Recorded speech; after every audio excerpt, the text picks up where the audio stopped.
JTBC 탐사 취재팀은 아동 청소년 성보호법이 개정 시행된 지난해 7월 17일부터 현재까지 대법원 인터넷 판결 검색으로 확정 판결문을 전수조사했습니다.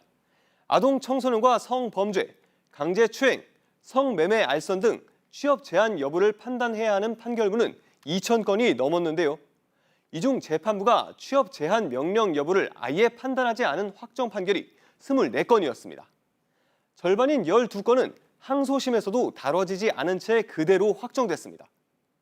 아동 청소년 성범죄를 똑같이 저지르고도 누군가는 법원 실수로 판단도 받지 않고 얼마든지 어린이집, 학교 등에 취업할 수 있게 됐다는 겁니다.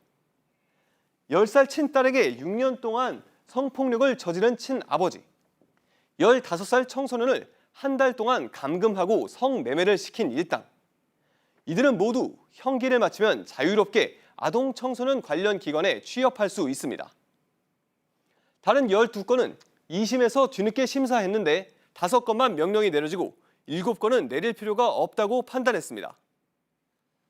황당한 판결들은 아청법이 개정 시행된 지난해 7월부터 연말 사이에 집중됐습니다.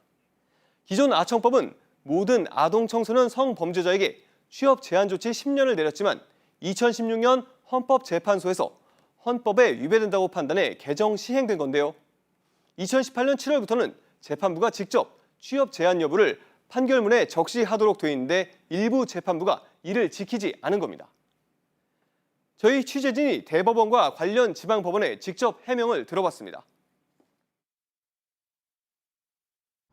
대법원에서 보내온 입장입니다. 개별 사건 판결에 대해 대법원에서 입장을 표명하는 것은 적절치 않아 보인다는 겁니다.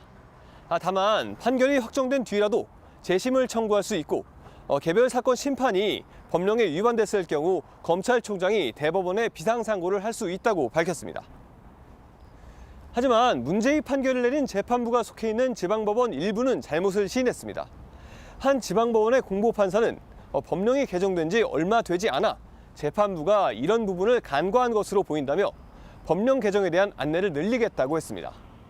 또 다른 판사는 앞으로 이런 일이 일어나지 않도록 노력하겠다고 밝혔습니다.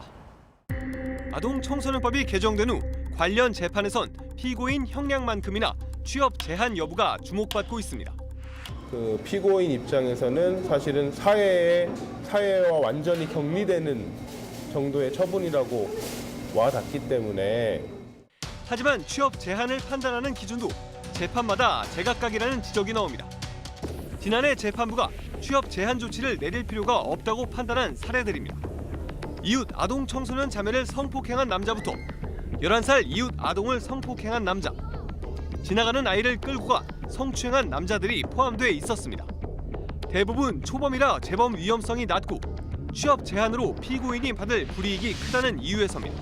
원칙은 취업 제한 명령을 하는 것이고 다만 예외적으로 행사되어야 될 조문이기 때문에 법원 스스로가 재량을 행사할 때 조금 더 제한적으로. JTBC 이호진입니다.